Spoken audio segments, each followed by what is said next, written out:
Nvidia is not just selling chips anymore. Now it is helping finance the infrastructure that buys the chips. And this could change the entire AI money war. Most investors think Nvidia's business is simple: build GPUs, sell GPUs, profit from AI demand. But the AI infrastructure game just entered a new phase. Reuters reported that Nvidia agreed to invest $1.5 billion in SoftBank-backed SB Energy, tied to a massive OpenAI data center project in Ohio.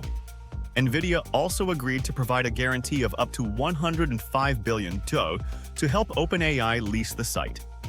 This is not a normal chip sale. This is Nvidia helping finance the AI factories that will buy Nvidia chips. The Ohio facility could eventually reach up to 8 gigawatts of data center capacity, with the first 800 megawatts expected to come online in 2028. OpenAI is leasing the site for 20 years. And to support the project, SoftBank and SB Energy plan to build at least 10 gigawatts of new power generation and invest $4.2 billion in regional grid infrastructure. This is the new AI money trail. It is not just chips anymore.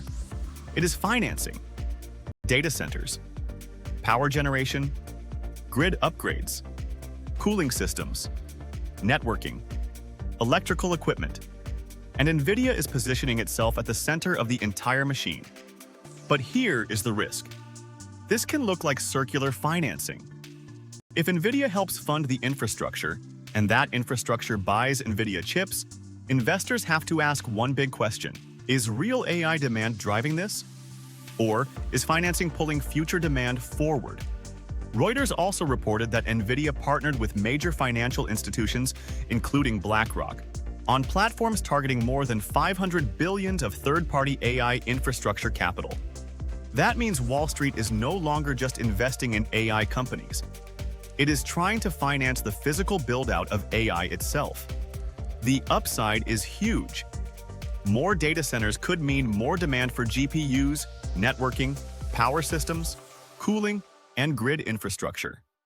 Names to research: Nvidia for chips and AI compute, Vertiv for cooling and power management, ETN for electrical equipment, GE Vernova for power and grid infrastructure, PWR for transmission and grid construction, Arista for AI networking, and data center suppliers connected to the AI factory boom. But the downside is real. If AI workloads do not generate enough returns, then the companies financing the build-out could face pressure. The biggest risk is not that AI disappears. The biggest risk is that the infrastructure gets built faster than the profits show up. So retail investors should not blindly chase.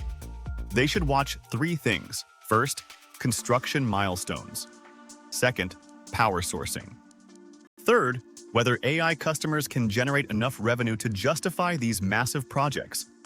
Because the AI boom is no longer just about who builds the best model. It is about who controls the chips, the power, the financing, and the factories underneath the model. The crowd is watching AI apps. MetaWealth is watching the money loop behind them. Follow MetaWealth 6. We follow the money before the crowd.